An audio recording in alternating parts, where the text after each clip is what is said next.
Colombia tú mismo diseñas el tarjetón para votar por tu candidato. Los votos en blanco le ganaron a Uribe.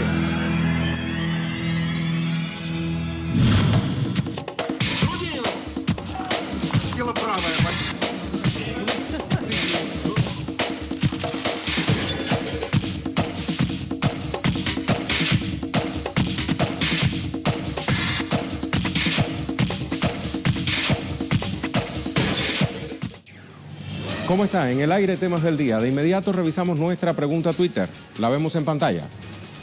¿Hacia dónde va la política exterior de la Casa Blanca tras haber destituido el presidente Trump al empresario que se desempeñaba como jefe de la diplomacia y nombrar en su lugar a quien fungía como director de la CIA? Hay varias etiquetas. Tillerson out, o sea, Tillerson fuera. Rex Tillerson, que está muy posicionada en Twitter. Tillerson también, y Mike Pompeo, el nombre del hasta hace muy poco considerado director de la CIA y que pasará a ser el nuevo secretario de Estado de Estados Unidos por decisión del presidente Donald Trump. Ampliamos. Anunció este martes el mandatario estadounidense la sustitución del secretario de Estado Rex Tillerson por el director de la Agencia Central de Inteligencia que le mencionaba, Mike Pompeo. La noticia ha causado revuelo a nivel mundial. Se lo vamos a contar de manera detallada en nuestro primer tema del día. El magnate dio a conocer el anuncio a través de su cuenta en Twitter. Lo expresó así: Mike Pompeo, director de la CIA, se convertirá en nuestro nuevo secretario de Estado. Hará un trabajo fantástico. Le agradezco a Rex Tillerson sus servicios. Gina Haspel será la nueva directora de la CIA, la primera mujer elegida para este cargo. Felicidades a todos. El considerado ya exsecretario de Estado, Rex Tillerson, agradeció entonces la oportunidad y aseguró que se iba a dedicar a su vida personal. Estoy delegando todas las responsabilidades del país a la oficina del secretario de Estado adjunto Sullivan. Mi comisión como secretario de Estado terminará a la medianoche del 31 de marzo. De aquí entonces abordaré algunos asuntos administrativos relacionados con mi partida. De aquí entonces abordaré algunos asuntos administrativos relacionados con mi partida y trabajaré hacia una transición ordenada para el secretario de Estado designado Mike Pompeo. Queremos dejar este lugar como el mejor para las próximas generaciones. Regresaré a la vida privada orgulloso de ser estadounidense, orgulloso de la oportunidad que tuve de servir a mi país. Dios bendiga a todos, Dios bendiga al pueblo estadounidense, Dios bendiga a los Estados Unidos. El presidente Donald Trump aseguró que divergía con Tillerson sobre diversos temas, desacuerdos que fueron incluso ventilados en público. Vamos a repasar los más relevantes. Está el acuerdo nuclear con Irán. Rex Tillerson apoyaba la continuidad del acuerdo nuclear, pero el presidente Trump consideraba que el trato era una vergüenza para los Estados Unidos. Las tensiones de Estados Unidos con Corea del Norte. Tillerson creía en el diálogo para resolver la crisis nuclear de este país asiático, pero Trump repetidamente amenazó con opciones militares. El Acuerdo de París, el ahora exsecretario de Estado quería que Estados Unidos siguiera siendo parte del Acuerdo Climático de París. Sin embargo, Donald Trump decidió salir del acuerdo, aun siendo su país el mayor contaminante del hemisferio occidental. Y están también los enfrentamientos entre países árabes aliados de Washington. Vamos a recordar que Tillerson tuvo que emprender una gira por 5 países del Medio Oriente históricamente aliados a Washington para tratar de calmar los ánimos y reparar el daño que en estas naciones causaron las denominadas travesuras de Donald Trump durante el último año.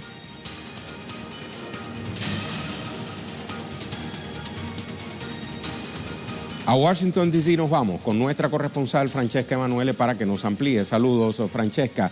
Bueno, recién habló el presidente Trump sobre su viaje a California, pero evidentemente la noticia que ha colmado las tapas de los principales medios es justamente la sustitución de Rex Tillerson por Mike Pompeo. Te pregunto entonces, ¿qué más se sabe al respecto a esta hora?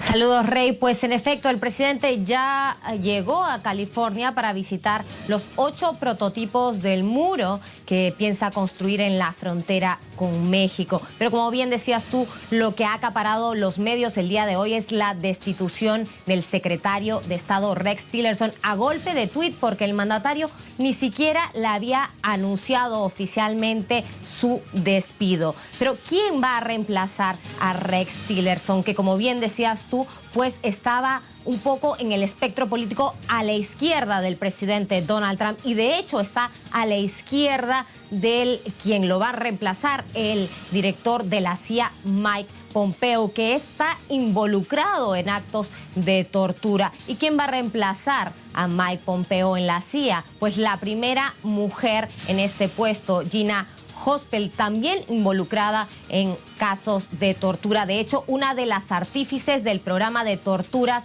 desarrollado posteriormente a los ataques del 11 de septiembre. Según un informe del propio Senado estadounidense, ella habría estado presente en una cárcel secreta de la CIA en Tailandia en el momento en el que se torturaban a 2 supuestos terroristas, y posteriormente ella habría ayudado a destruir videos con evidencias. Pues estas son las personas que entrarían dentro de poco al gobierno estadounidense, a estos puestos, aunque de hecho ellos estaban dentro de la Casa Blanca, pero antes se tiene que aprobar estas 2 candidaturas por parte del Senado, Rey. Gracias, Francesca, por todo esto que nos acabas de comentar. Hasta muy pronto. Francesca Manuela, directamente desde Washington, D.C. Revisamos la pregunta Twitter.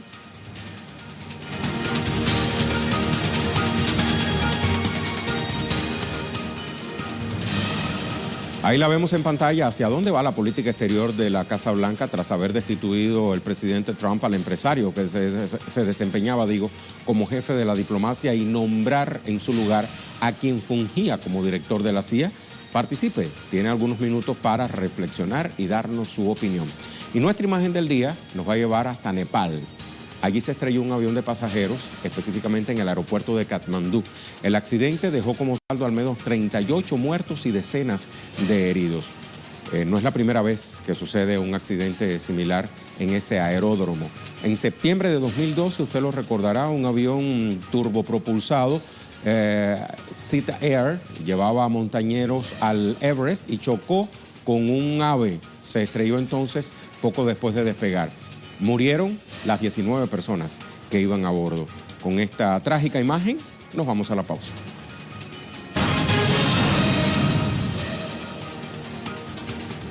Está de regreso Temas del Día, porque continúan las reacciones tanto en Colombia como fuera de sus fronteras tras las denuncias de fraude electoral durante los comicios interpartidistas del pasado domingo 11 de marzo. Le vamos a ampliar en nuestro segundo tema del día. Le cuento que el ministro de Comunicación e Información de Venezuela, Jorge Rodríguez, alertó en rueda de prensa sobre las irregularidades que se habían suscitado en la consulta del domingo en la vecina nación. Vamos a escuchar lo que expresó. En Colombia tú mismo diseñas el tarjetón para votar por tu candidato. Es que es tal el absurdo, es tal el desafuero, que es completamente imposible que después algún candidato o precandidato pida verificación de los votos. Rodríguez propuso la creación de un comité de buenas prácticas electorales integrado por la UNASUR y la ONU para que no vuelvan a ocurrir actos como los sucedidos en Colombia el domingo. Nosotros, como miembros que somos de UNASUR, Venezuela, y de la Organización de Naciones Unidas, Venezuela, miembro de Naciones Unidas y presidente del movimiento de los no alineados, vamos a solicitar a la Comisión Electoral de UNASUR y al secretario general de Naciones Unidas, Antonio Guterres, que se cree un comité de buenas prácticas electorales. Nuestra compañera Paola Dragni nos tiene mucho más sobre este particular. Te saludo, Paola. Participaste en esta conferencia de prensa que más temprano ofrecía el ministro de Comunicación e Información de Venezuela. ¿Qué más se puso de relieve en esa intervención del titular de la cartera? ¿Cómo estás, Rey? Sí, buenas tardes. Una conferencia de prensa muy concurrida no solo por medios nacionales, sino también por medios internacionales, porque justamente es una suerte de ironía de la política internacional que Venezuela, que ha sido el país vecino de Colombia, cuestionado por todos los procesos electorales y la supuesta falta de transparencia en este país, que, bueno, frente al proceso electoral de Colombia, el ministro nos hizo una comparación entre ambos procesos, pero además nos confirmó que ninguno de los organismos internacionales que han condenado la política venezolana se ha pronunciado aún de forma enfática respecto de los múltiples denuncias que hay en redes sociales con videos que muestran, por ejemplo, cómo se habrían comprado votos directamente a boca de urna en el proceso de Colombia. Ninguno de estos organismos se ha pronunciado ni siquiera para cuestionar el proceso electoral en Colombia. Así es que el ministro, junto con confirmar esta información, hizo un llamado a estos organismos internacionales no solo para que reciban esta petición de la Comisión Electoral que dé garantías a los procesos en Latinoamérica, sino que reafirmó el interés del gobierno venezolano para que estas comisiones que vigilan los procesos electorales en el continente vengan a las elecciones venezolanas en mayo de este año, e insistió que las puertas están abiertas para que una vez más se pueda verificar internacionalmente la transparencia de los procesos aquí en Venezuela, que hay que decirlo, Rey, por cierto, es electrónico. Así es que el ministro mostró algunos de los videos que se han conocido en redes sociales, por ejemplo, la autorización de que las consultas, las cartillas pudieran fotocopiarse y que la gente votara con cartillas fotocopiadas. Cuestiones técnicas que en Venezuela jamás se han dado y que, bueno, él comentaba un poco irónicamente qué pasaría si en Venezuela tuviéramos el 0,1% de las irregularidades que vimos este fin de semana en Colombia. Y por último, comentarte, Rey, que, bueno, el candidato Henry Falcón en esta reunión en Naciones Unidas pidiendo que las comisiones de veedores electorales vengan aquí a Venezuela, el ministro Jorge Rodríguez ratificó esta intención oficialmente del gobierno, así es que vamos a estar muy atentos para ver qué comisiones se van formando y si se aceptan estas peticiones del gobierno venezolano para que vengan todos los que quieran a verificar las elecciones de este próximo mes de mayo. Transparencia es la palabra de orden entonces, en clave electoral aquí en Venezuela. Muchísimas gracias, Paola, por esta ampliación. Hasta la próxima. Paola Dragni, directamente desde nuestra sala de prensa. Y a Colombia nos vamos para escuchar también qué reacciones ha habido desde esa fronteriza nación. Vamos entonces a ver qué nos cuenta Lorena Hoyos. Lorena, te escuchamos. Rey, buenas tardes. Continúan en Colombia las denuncias sobre las irregularidades que se presentaron en los pasados comicios electorales. Particularmente estas denuncias el día de hoy han apuntado también a lo que sucedió con las consultas populares, en donde se establecieron los candidatos presidenciales que se van a jugar la próxima contienda del 27 de mayo. Ciudadanos han posteado a través de redes sociales videos y fotografías en donde se muestra, por ejemplo, que un sinnúmero de tarjetones que hicieron parte de la consulta de la izquierda, en donde los ciudadanos habían votado a favor del precandidato Gustavo Petro, fueron destruidos, fueron quemados. Incluso en algunos videos también se evidencia cómo testigos, no testigos, sino como jurados electorales escondieron también estos tarjetones. Se preguntan qué respuesta da frente a estos hechos, a estas denuncias las autoridades. No obstante, por parte de estas se mantiene el silencio y muchos aquí en Colombia se preguntan si no se está labrando el camino para hacer un fraude electoral en las próximas presidenciales. Entre tanto, también les cuento que se mantienen las reacciones frente a la reactivación de la mesa de conversaciones en Quito entre el Gobierno Nacional y el Ejército de Liberación Nacional. Diversas organizaciones sociales se han pronunciado, han celebrado esta decisión, han dicho que esperan ahora articularse a la participación de la sociedad civil, que recordemos es el primer punto de la agenda de negociación y que va a comenzar a discutirse. Más temprano también se pronunciaba Aureliano Carbonell, integrante de la Delegación de Paz del ELN, y él decía que el grupo insurgente ve con optimismo esta reactivación y que uno de los puntos también que van a tratar es intentar cuanto antes pactar un nuevo cese al fuego bilateral en mejores condiciones al anterior que se había pactado. Muchas gracias, Lorena. Vamos justamente a ampliar esto que acaba de expresar nuestra corresponsal. El Ejército de Liberación Nacional saludó la decisión del presidente Juan Manuel Santos de retornar a los diálogos de paz en Quito. Saludamos la decisión del presidente Santos de retornar a la mesa de conversaciones. La delegación del ELN, buena parte de la delegación ha estado todo este tiempo en Quito y ya en estos momentos está retornando Pablo Beltrán, miembro del Comando Central y jefe de la delegación, con el resto de compañeros que habían viajado a consultas.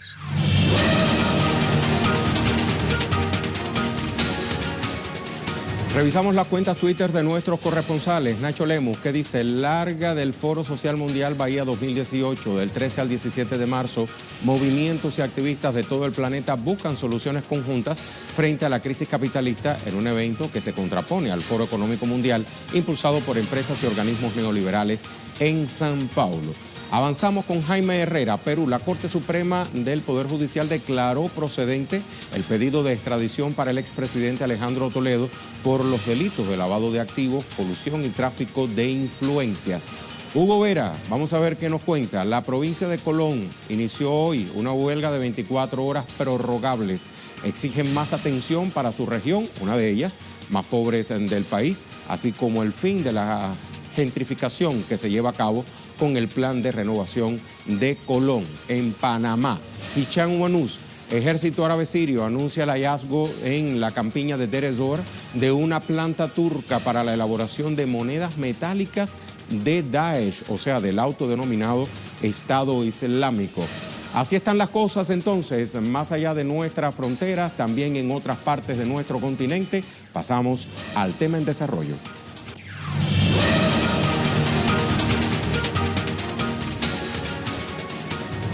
Cuenta regresiva para los comicios presidenciales en Rusia, pautados para este domingo 18 de marzo, aunque algunos residentes en el extranjero ya han comenzado a emitir su voto.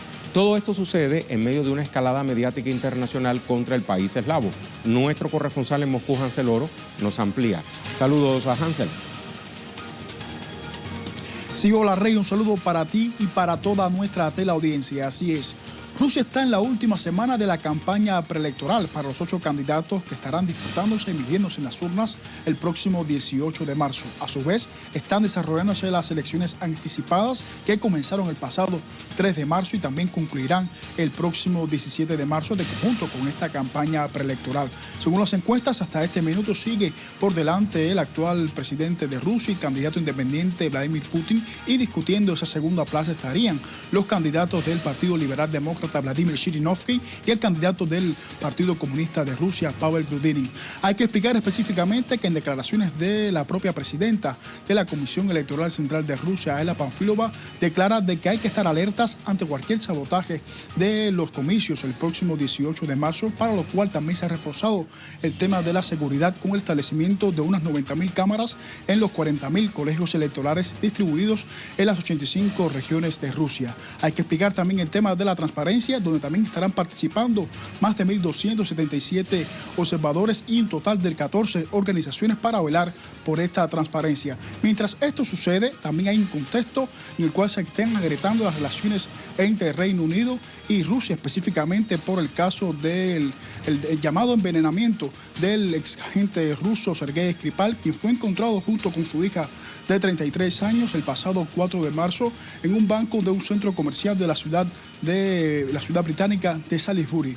Hay que explicar específicamente que una declaración de la propia portavoz del Ministerio de Asuntos Exteriores ruso, María Zaharova, explica de que esto solamente se trata de una manipulación que se está haciendo no solamente a nivel de la prensa occidental, específicamente en la prensa británica, para poder llamar a una supuesta implicación del Kremlin en el caso de envenenamiento del ex coronel del Departamento Central de Inteligencia, GRU, conocido por sus siglas en ruso. Por otra parte, Zaharova también hace un llamado a que específicamente Reino Unido no tiene ni siquiera idea de cuál podría ser el veneno utilizado en el caso de esta agente ruso, que también hay que conocer que fue llevado a los tribunales en 2006, en Moscú en 2006, debido a que también estaba pasando informaciones a los servicios británicos de aquel entonces. Y recordarte que fue llevado a un proceso penal de 13 años de privación de libertad y luego indultado en 2010. Este caso pretende compararse con el asesinato en aquel entonces, que también fue divulgado por la prensa británica, aunque refiero al caso de Alexander Litvinenko. Eso fue en 2006, donde incluso intentaron culpar a Putin en esa ocasión. Zaharova también explica que esto solamente se trata de un rejuego para tratar de denigrar la posición de Rusia a nivel internacional, cuando hay dos contextos. Uno, el primero relacionado con las elecciones acá el próximo 18 de marzo, y el segundo, el tema del Mundial de Fútbol, donde Rusia también se ha definido como sede y también está preparando los aseguramientos para ese evento deportivo a nivel mundial. Rey. Muchas gracias, Hansel. Muy completo tu reporte. Salta una pregunta ahí, ¿no? ¿En qué medida le convendría al gobierno ruso, específicamente a Vladimir Putin, una raya de este tipo a estas alturas del partido? Por eso habla María Zaharova en esos términos. Vamos entonces a recordar la pregunta Twitter y las respuestas.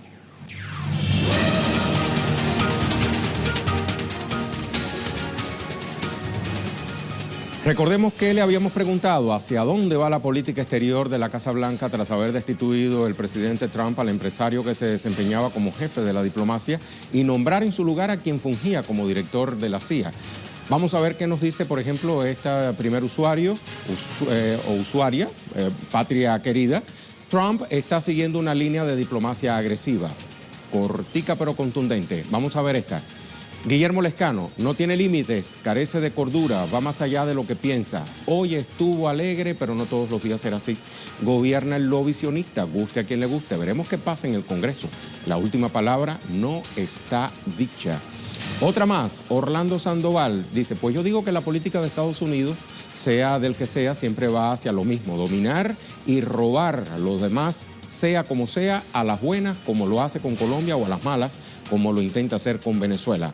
José Manuel Barroso, seguramente Trump, con este nombramiento de Mike Pompeo al frente de la diplomacia de Estados Unidos, buscará protección a su integridad personal.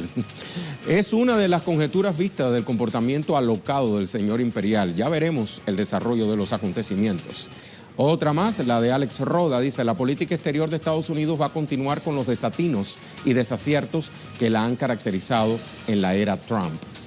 Aquí tenemos esta respuesta de Yaotl que dice, va hacia la guerra porque el sustituto de Tillerson es aún más demente y violento.